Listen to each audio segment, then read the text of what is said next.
Masamu Pova Masung Tinzan Kaijang Daba Yam Apo Manipur Nabi Pandam the Impact News to Putuk Impact Healing being Tabi Purpo Ham the Tram Oxry. Luna Aquina Sikana Zagudruba topic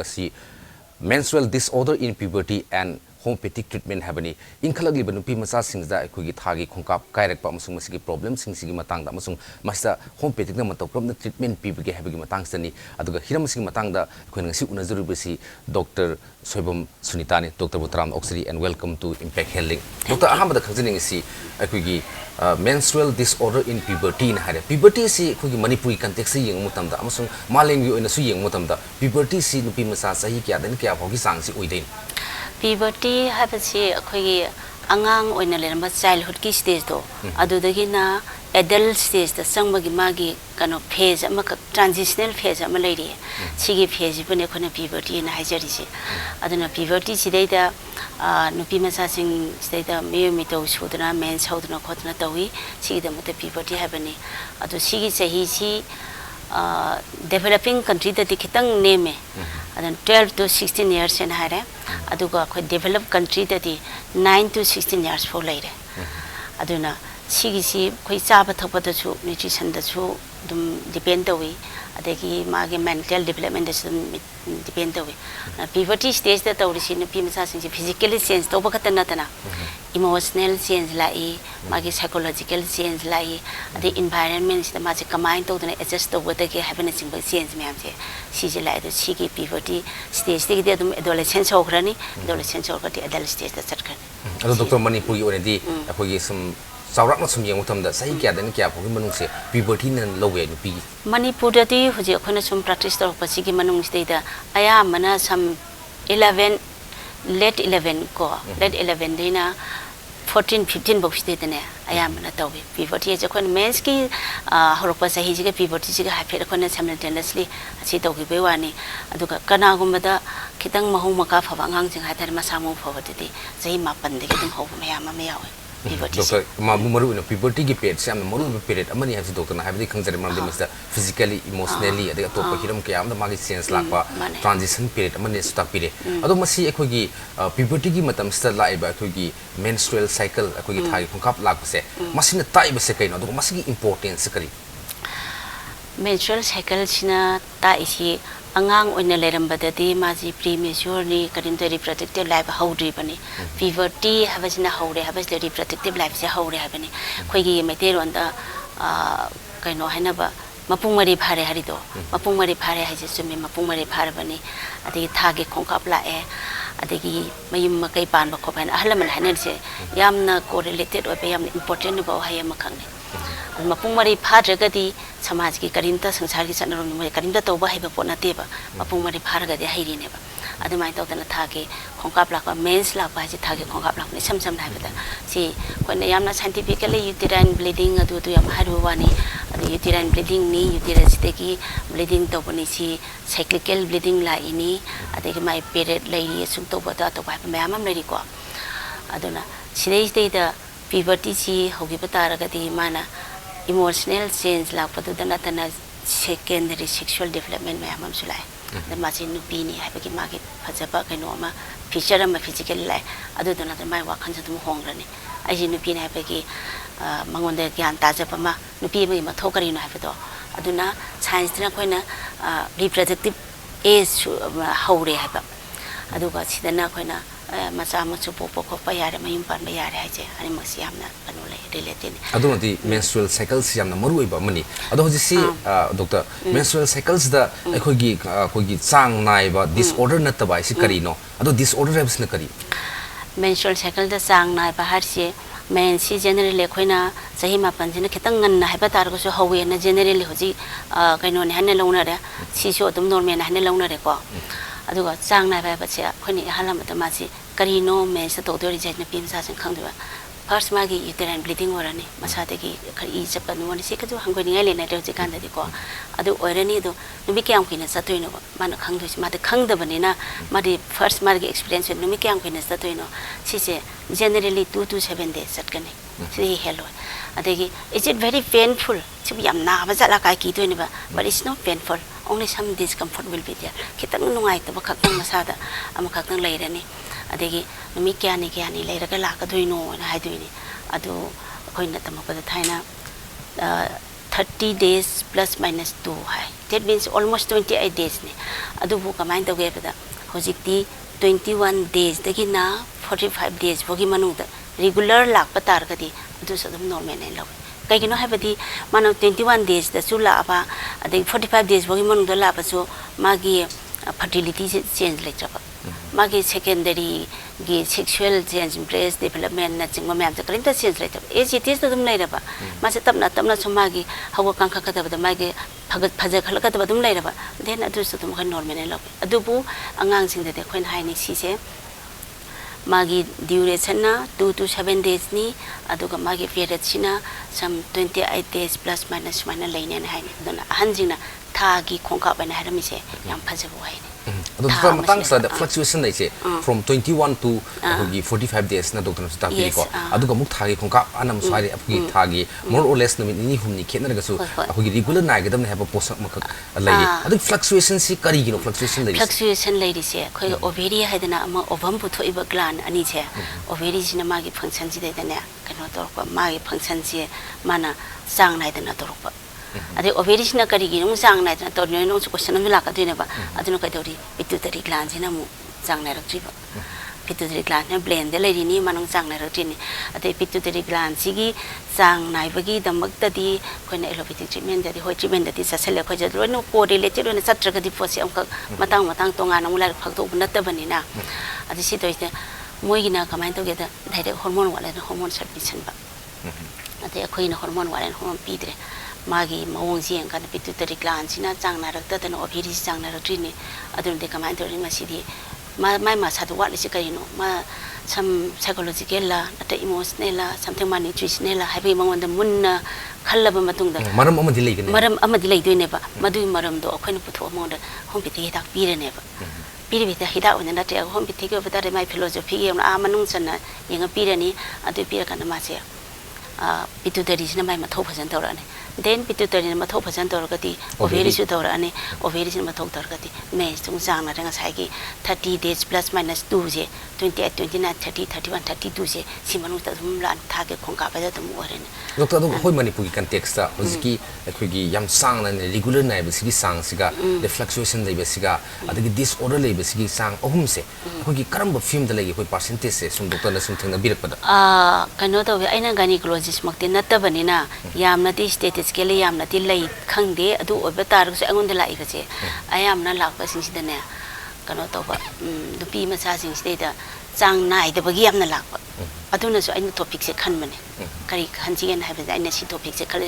dupi ma sa sing no mo moi mother hoi doi ne mother do raga di healthy mother di healthy baby orane then the healthy nation na dum oigrane aduna aina khambada healthy mother amagi dam gata di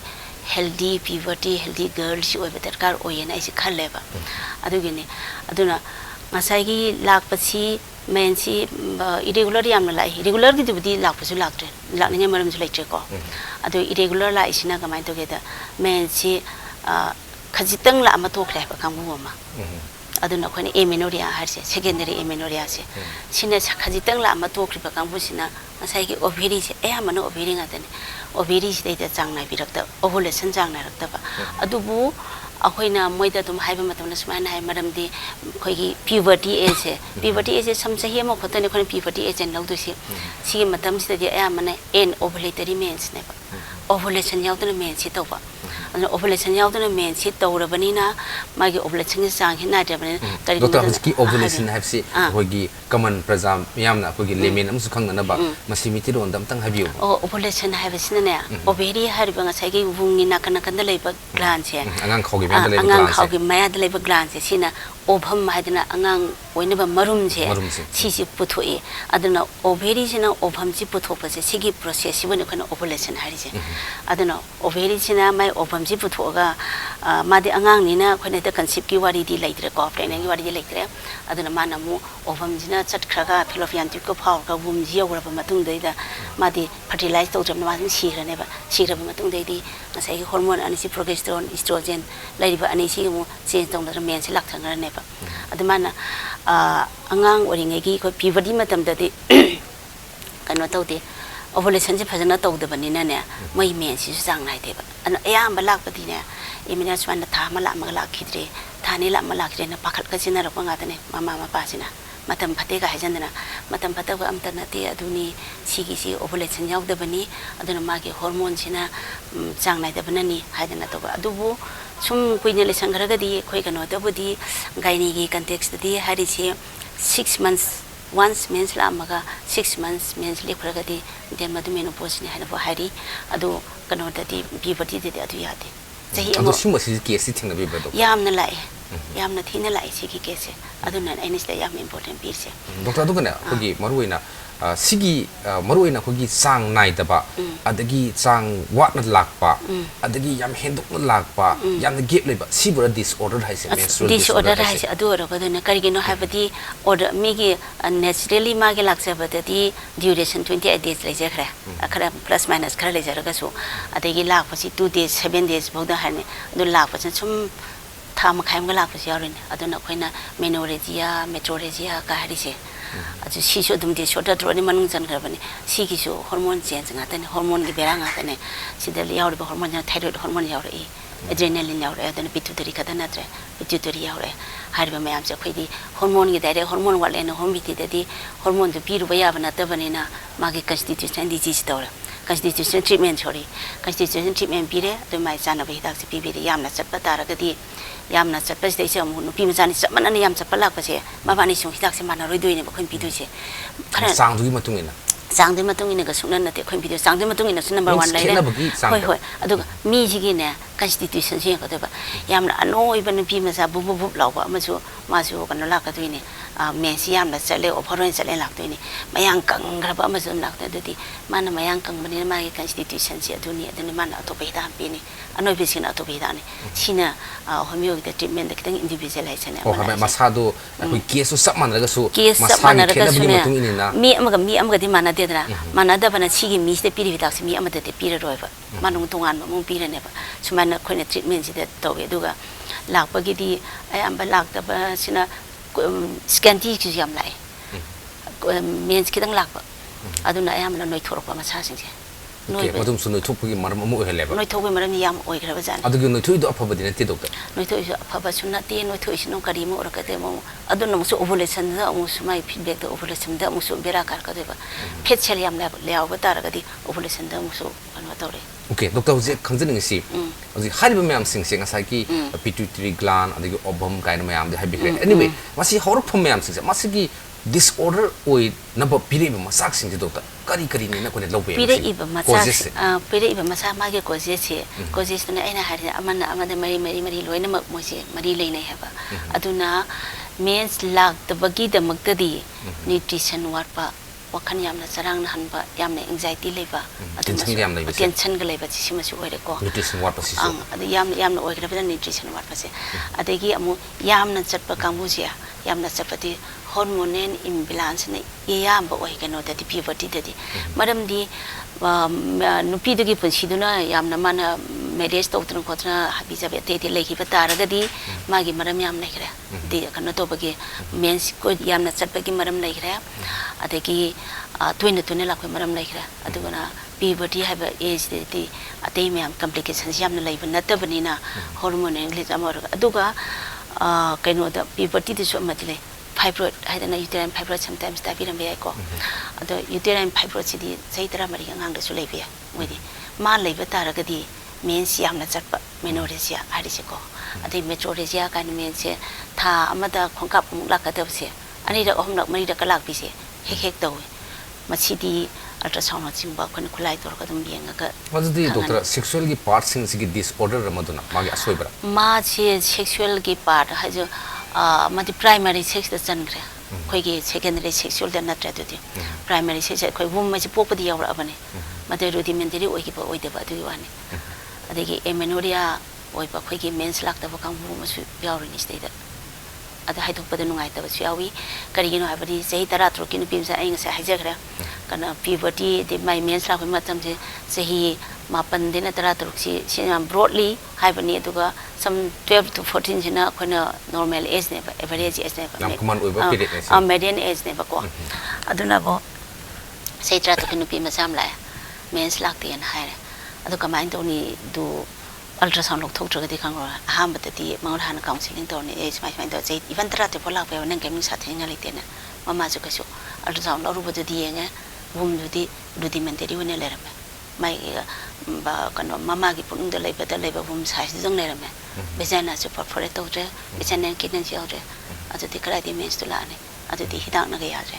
The inborn assoy by the inborn assoyness when anatomical assoyvasi, simply down any means than later mati. Okay, Doctor, Hogi breaking my window, Mukansi, Ma'am, the Quiggy menstrual sickles, Quiggy, Tagi concaps, a queen of mango, mango, must mang by possibly, Masigi, can say negativity, labor, Masicanos. Masisia, Laricodemotus, mang, Baharia, Kamiam, the mange, have the air. When a Calisia, Haxan, the game man, say, no be Magi, Breve part, he talk of an easy mang, a banana, that see the quiet is him in. Sida karimta hemoglobin sang the harsin karimta nate sida hek tang yauri by endometrial bits kardiawi pagi wungi innermost layer se si endometrium ko si sina tha sida maji phajana mapung phagala kanda hormone amagi matam je 14 days boni ado hambe hormone ji withdrawal to hoga second hormone se lakpagi magi maban transitional age to transition matam se sida endometrium Kaiser Paneva, I don't endometrium Kaibagi, endometrium Matsema Kraya, Adunatana, Menski, the Karimta Manganatema. Hogi must say,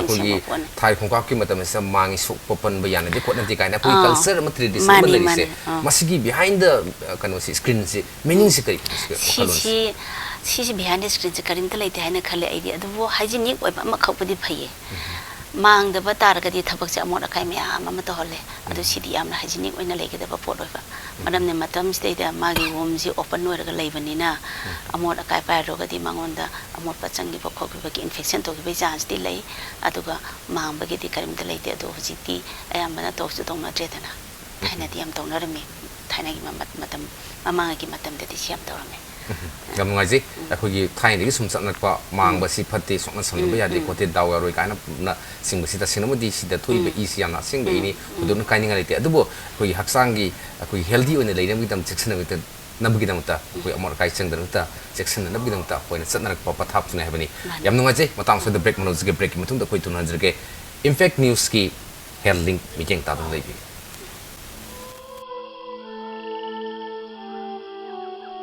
Beneath 100 meters from the Earth's surface, naturally filtered through saline stones, pure, clean, and healthy water.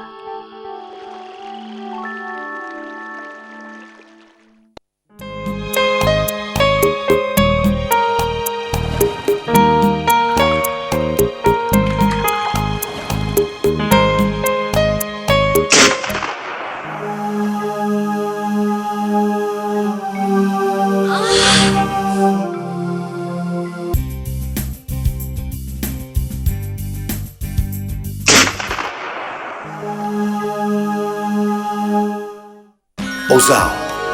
Pain Relief Ointment Khwang naba, kok chikpa, tang chikpa, amadi khu naba na singbada sinaba yarba Oza Lipsap Group na puthok saba Oza sinabiyo. Impact Health Link is brought to you by Homeopathic Association of Manipur.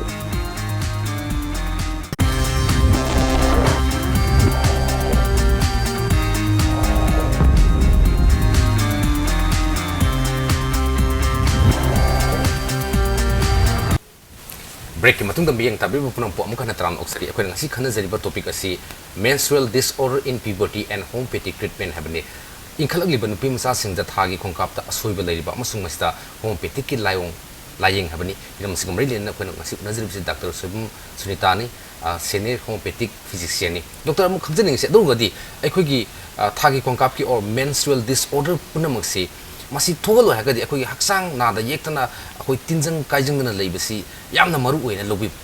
yamna maru oi ahamata nutrition chaba thapase yamna nutritious oi por chaga da balance da chaga da aduma leire adubu akoina avoid to bangam da khara leiri systematic disease diabetes mellitus kumba adi atopa khoi gi e gi oi akai basing magi parental history de ngala pa kambu do moju de khoi avoid to bangam dre o sim se doctor heredity gi su leibra heredity gi oina lebate diabetes ku bade khara di leidana adagi e gi oiba ana basu leiri ade aduna to endometriosis kan ana bale nupi macha de marana karim te leite kanam te gi mara leite endometriosis sai ai nga sai endometrium ina ama pan gi bado ma si wungi innermost layer da leiga da tissue ni aduna ma sina thor aga wungi mapan da leiraba adu oiba targa di dysmenorrhea je pandi pan gi tri khona ko ado hujik da lai si kanone dysmenorrhea state yamna khwaidagi sathiba mongse endometriosis no oeba mana endometrium ji manung da lejagadaba posina mapan da leiramnina madi mafam ji songa amachu tissue je phajalaga leibnina mens ki matam da mama sadi sana engorge tro patabne sakholla e inflam dawre adu mens ki sonakna shedding do bodo endometrium shedding do thador bodo adu mai to mama sajo thador kane do mana leiriba mafam di wungi mapan da thado ba yabanate ade fallopian tube ko wungi marak tung lesson gani mana sometimes intestine manak to hole chum yawi ko adu mai to dana kharak da be sum ba city phana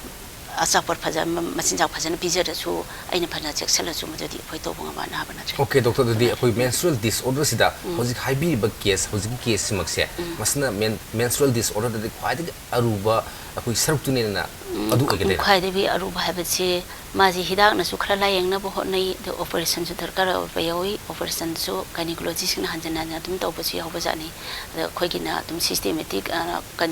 constitution treatment da to ko aduna ta bada khoi na sai je palo ba da wat ba puberty da khwai da gi hena mama mapa da headache ba han ba angang da khwai da gi anxiety han ba che har ba disorder pon mo ta gi dysmenorrhea na khwai da dysmenorrhea ti painful mens any ni pim sa sing je puk na ba gi school ka ta ba puk na ba lari pa ba ya ta ba even parikha ma ta no mai lai se men sa na tok thok no bi da pi ha ba na sing ba na tra men postpone to no bi da pi ha na to parikha de 85% mi sing de si se kan wa ta painful over si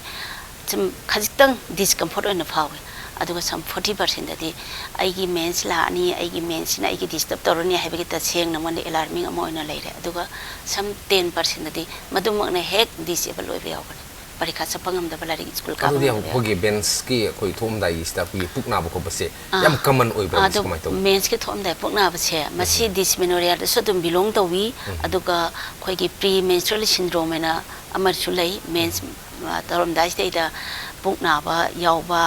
adegi wakhan nungai ta ba emotional oi ba yamna anxiety be irritable go ba mens ki mamang state da mathong nang na pang sau da sauning ba mang na ngang ba su manu sin thungai ta ning da ba ko ba yaw si pun mai hormone si ta ngata ne adu di menstrual ra dum lo khra ne duga asai ki dysmenorrhea sina adu di mayam na kaya bo khanaru je ko duga dysmenorrhea is an important piece je kai na da ma ji khwai ki disturbing of even office ka ba angang pim sa sing de office ti lo ka toin adu financial mo ne hemper dor ka ne economic ta sum hemper dor ani adi mama na mapana parikha matam no wara ani adu si ki treatment ji painkiller hidak char ga bute dum khudak ta phan nei adu pura gi phan ba tar ga di masi loina mak ta na ta su ayam ba case da di khoi hom piti da pi ya phachana phai si ki kan to se pain je adu ga di next ki next la ro kan khoding ki suppose so painkiller hida ma sa ba tar ga di ne mens ki first day hidak charo second day charo adu kan every tha khoding sa bana ta ba khoi sina magi hidak ji magi constitution ng sa ina ha ba do constitution treatment gi type da ma ji case ting phajan lo bi rani adu ma ji hidak se pi rani pi kan hande ki tha da di ma some 50% pharane ba ko adu mathang tha dong to na di tha ni ra omlo sur ma la ro because ma pura phagre ba adu man to wi no ta si maram si kari da si maram se asai gi hormone sing si de da larik ta di chemical he na yaw ba hai ado hormone ha ba si mutu ba chemical nga ta mi na ado he na yaw ba hai si mayam sina si e do manung da yaw re ha din si e do di amta loin zero zero lak pa na te magi spasmodic contraction am lai tap na contraction to bom nei ba ado contraction se maru ina puberty ne hele sina kai na moi di macha pokri ba ni pi macha nga ta ni macha pokri ba na bum ji am na tense ina yam na kanu ina tender on lai ba ni na contraction se mo de am sensitive ba sensitive na contraction to ko ta ni pen ji sum lai ba adu di to na contraction to dro ka su i ju thoro contraction tawbaduna isu thoraini I thorong na contraction tawba khudingi moise na ba aduna ne to sida yamna aruba laina ni ngasai be endometriosis kumba degi fibroid number ka to madumati yamna kanna di leite puberty de wai sei matang sina adu ba sumne ge ngasai gi contraction da mona sensitive oi be hen be gini doctor do masigi sumna na bai wani madun haksang de khoi sokningai di oida sokningai di oida bane ado oida ba sidai da oidi haina khoina malai thokpa de manu da laina ma lo la le ma gadi adu gi laina adu gi khoi investigation tawba tare adu ga madu surgical darkar oibra oidabra habdu ma phajana kupna thi thokpa tare degi oidri haba tar ga hida ma soidena phagini okay matang samo khoi aroi bi areas da laksin se doctor khoi haiba khoi disorder se menstrual disorder puberty da thenari ba sigi myam se khoi lik na lak gi bu oiro sang nai da gi bu oiro henjin na lak gi bu oiro myam sing se khoi homeopathic treatment si khoi any pi masam na sum problem si thenari khladi khoi homeopathic treatments da kamai lak kani kamai treatment pi ga du tang khabi mun lak pa se adum la ani habdi doctor da men se da sumaina kano ke gynecology ki hidakti allopathy hidakti tha ko tingi sum sa ga dam ne khoi jak sang de pharo ka ba mi da apha pa gynecology ki apha hidak lai ni adu bata sa han khoi concept am lai nei dena adu to bagi la ani adu sumaina men si hauram dai gi nongni ni de gi pukna happy yauni adegi hek lak pa de pukna happy yauni ade tha ma khai de pukna happy yauni adu gi ma gi history to ma history loi li hele ni mangonda adi ikai dena mama na libi bisu yawi iban khoi nan manipuri sindi modi mapa na chadum libi yawi khoi mai di ikai nei dena mapa da modi kai na de adu tor magi adu nang se kano de gi lobra mes lautring de gi bleeding hojing de na ba hobra atra bleeding horgana first day second day de horpra kamana ba magi aham bagi magi menstruation de loina ba magi symptom yam che loina mak laurani adu laur ba matung da atopa khoina hangba kari manung da lot lege haiba ma genetical history gumba adegi family history gumba parental history gumba ledna adu myam che lawruga matu de hidak piraga to adu doctor hosi pauda hosi ki haiba makhan mayam sing se masigi case mam doctor da lak matam da akhugi homeopathic hidak sing sina treatment pi ki matam da success rate mai pa ki sang se kadai pauda legi adu gi se ai si ta seng aina government practice to basuna ta bane na ai se statistics ki adu madi thamre ba ko adu adu ne kano to wi disorder si de maru ina ina se endometriosis ti yamna kana mai pa pangam de frankly speaking I dis de minam ba manu da khoi ga no ga ngasai ki endometrium gi mage to ma se ectopic endometrium jo hai ectopic asi ma surgery gi da ka obe re aduma lai re ade aduna ta ba painful khoi da yam lai se painful mens ka scanty mens ka mens absent oi thoki ba siga ado hari ba sing si da idi loina ma bu mai pai hai ni okay adu ka yam ngoi bam na homeopathic ki doctor kone sum taza bada ko gi side effects lai ti habagi kano muslai adagi ko gi cost effective amasulai re sen nam sang da bi posam sulai re aduna yamna nungai jaba post si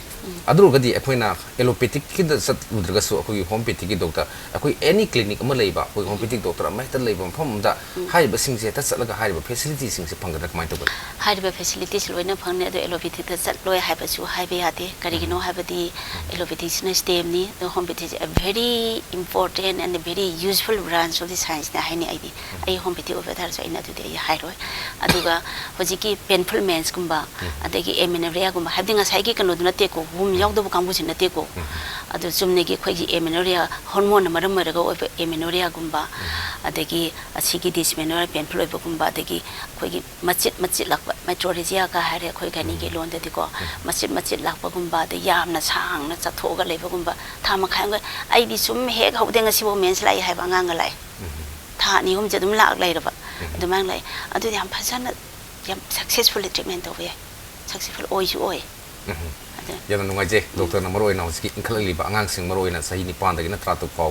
leiba akhugi leisabi pura pharpagi stage ki mark leiba puberty hare ba yam maroi page ta akhugi menstrual disorder thai khongkap ta akai ba leiba likna lakpa hena lakpa lep ki ba sumba myam ki problem yam sing asi akhugi sigi matang da wakhal aja kya amak pibi kari maram gi oi ibn habgi pibi bugal na homeopathic treatment da ngasi bawda lakpa kan sa ayam bana mai pa ki wari mayam ka su thambi except kari ba yamna surgery darkar oi bomba area do natabi khede de ngasi bawda mai pa ki sang si yang wang ha bu wakhlon ma pibi tna hogi manipur sama samaro na puberty ikhal li bana singda asobo gyan lok sing ma pibi gi damta dr subum sunita senior homeopathic physician bo amaka na impact health ki mai khedi gi thaga sa fodoksari Thank you. loina loina mi yang tabi bu punamak tagi next edition handling phawi onadi mi yang tabi bu punamak tagi kai na ba yathang ijari